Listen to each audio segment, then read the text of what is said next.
Hello students, आज हम सभी sp3d3 संकरण के बारे में समझेंगे। sp3d3 संकरण क्या होता है? जब एक S 3p और 3d कक्षक परस्पर संयुक्त होकर के साथ समान आकार की समान ऊर्जा वाले कक्षकें बनाती हैं तो इस प्रकार के संकरण को sp3d3 संकरण कहते हैं। इसे समझ लीजिए। देखिए, ये S कक्षक है, ये P कक्षक है, px इसे कहते हैं क्योंकि ये x अक्ष पर है, x अक्ष, और एक y अक्ष पे ले लेते हैं, ये y अक्ष है, ये py होगी और ये pz, ये z अक्ष पर है। फिर dxy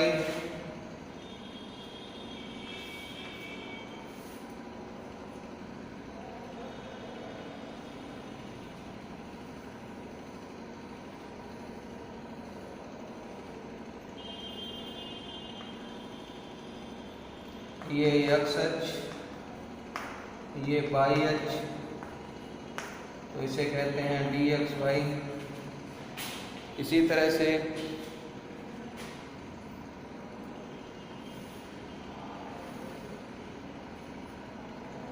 dyz, ये y अक्ष और ये z अक्ष, तो ये जो है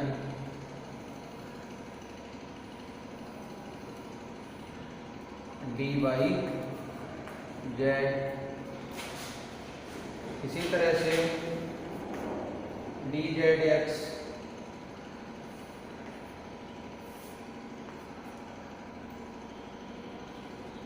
यहाँ पे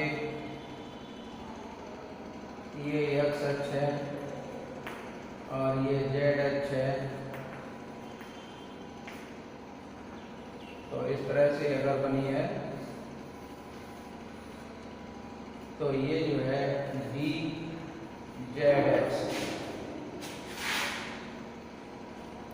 तो dzx, dyz और dzx ये सभी कक्षक संयुक्त होकर सात sp3d3 संकरित कक्षकें बनाती हैं। तो इस प्रकार बनी कक्षकों को sp3d3 संकरित कक्षकें कहते हैं और ये घटना sp3d3 संकरण कहलाती है। तो ये सभी मिलकर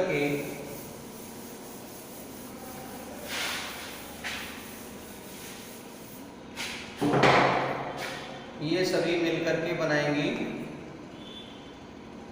7 sp3d3 संकरित कक्षकें जो पेंटागोनल बाइपिरामिडल ज्यामिति में अरेंज होंगी इस तरह से।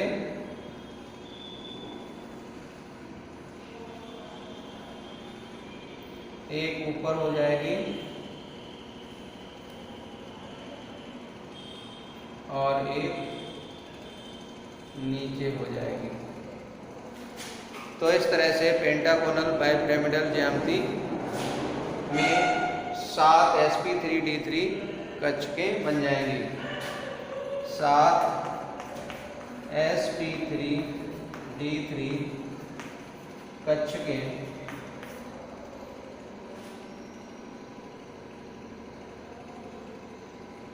पंचकोणीय द्विपिरामिडीय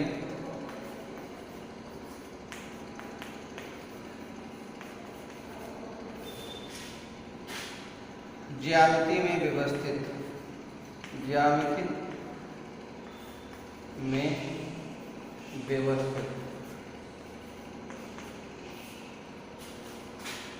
तो इस तरह से पंचकोणीय द्विपिरामिडीय ज्यामिति में व्यवस्थित हो जाएंगी सभी कक्षक। इसके बाद में एग्जाम्पल इसका देख लेते हैं। एग्जाम्पल है IF7। तो इसमें देखिए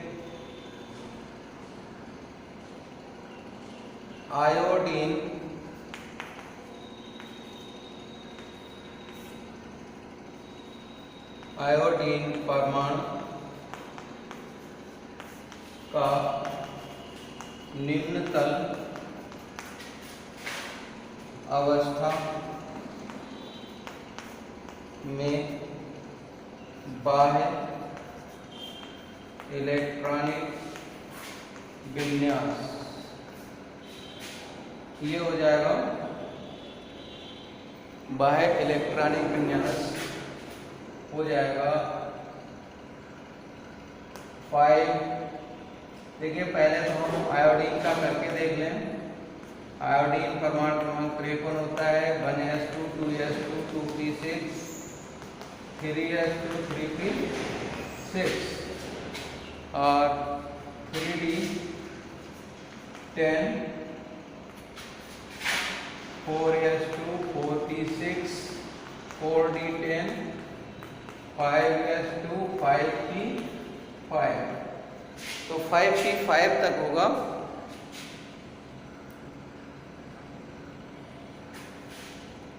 दो 2 4 6 10 2 12 6 18 10 28 2 30 से 36 10 46 2 48 और 5 53। तो 5s 5p और 5d 5s 5p 5d। तो एस 3 कक्षक P की हैं और 5 D की हैं। तो इस तरह से 5 D की हैं।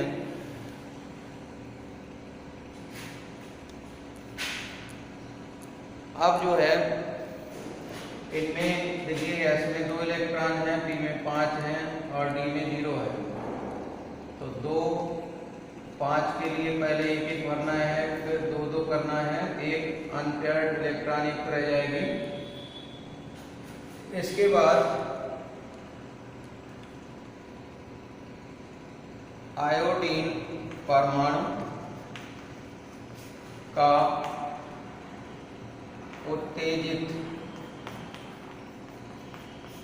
अवस्था में बाह्य इलेक्ट्रॉनिक विन्यास।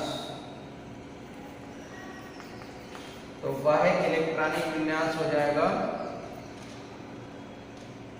यहाँ पे एस में देखिए यहाँ से एक इलेक्ट्रॉन निकल के यहाँ आ जाएगा, यहाँ से एक इलेक्ट्रॉन निकल के यहाँ आ जाएगा और यहाँ से एक इलेक्ट्रॉन निकल के यहाँ आ जाएगा। तो इस तरह से एक एक इलेक्ट्रॉन निकल जाएगा और ये सिंगल इलेक्ट्रॉन एक तो बचेंगी।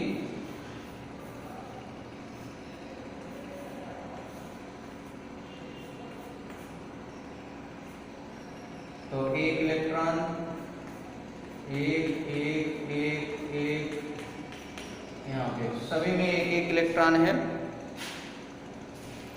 और इस तरह से लास्ट में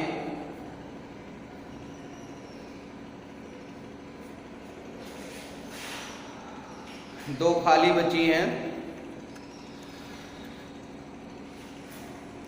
तो ये यहाँ से यहाँ तक sp3d3 संकरण हो जाएगा।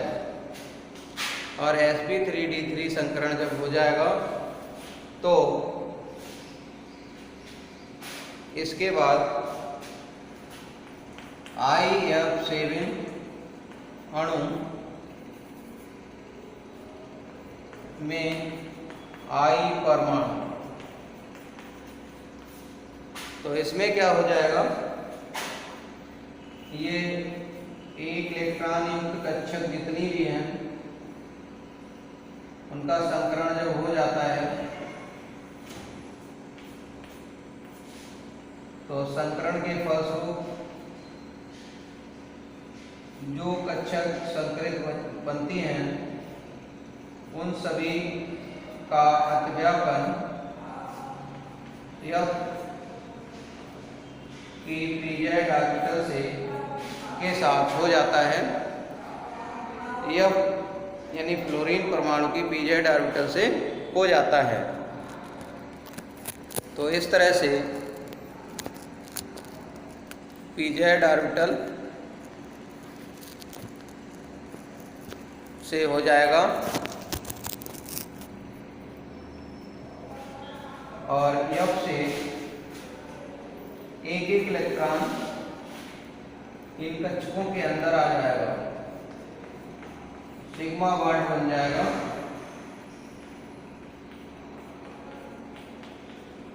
सभी में दो दो इलेक्ट्रॉन हो जाएंगे, सभी में दो दो इलेक्ट्रॉन भर जाएंगे,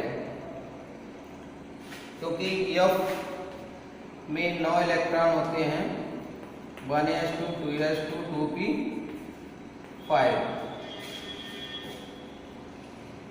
अब इसकी संरचना देखिए किस टाइप से होगी।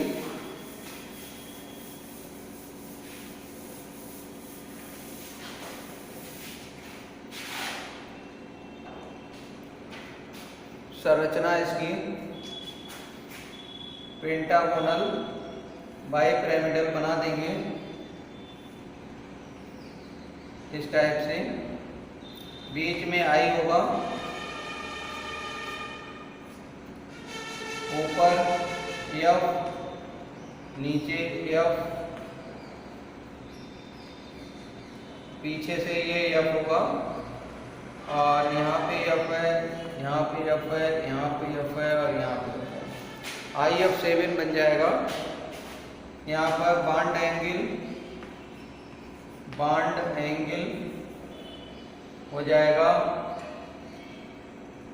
72 अंश और 90 अंश। ज्योमेट्री हो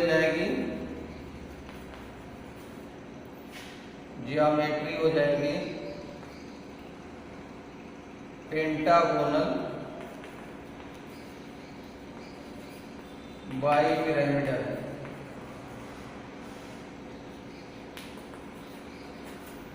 पेंटागोनल बाइपिरामिडल ज्योमेट्री हो जाएगी। इसी की तरह इससे पहले हमने जो बताया था कि संकरित कक्ष के साथ पेंटागोनल बाइपिरामिडल ज्यामिति में अरेंज होती हैं, तो उनके लिए भी कोण 72 अंश और 90 अंश होगा। जो 5 प्लेन में होती हैं उनके मध्य का कोण, एक दूसरे के मध्य का कोण होता है 72 अंश। और वो क्यों होता है? क्योंकि ये पूरा 360 अंश का है और 5 कोण हैं, तो 5 कोण से भाग करेंगे तो 5 छक्का 5 सत्ते 35 और 5 दूनी 10 यानी 72 अंश आ जाएगा। तो इसलिए इनका कोण ये 72 अंश होता है और ये कोण जो है 90 अंश का होता है। तो इस तरह से कोण यानी बॉन्ड के बीच का एंगल और ज्यामिति पता होना चाहिए। इस तरह से आप सभी का ये हाइब्रिडाइजेशन टॉपिक समाप्त होता है और इसके बाद एक ऐसा टॉपिक बताने जा रहे हैं जो कि किसी भी अणु या आयन में संकरण को कैसे ज्ञात करते हैं उससे रिलेटेड है, जो नेक्स्ट वीडियो में बताएंगे।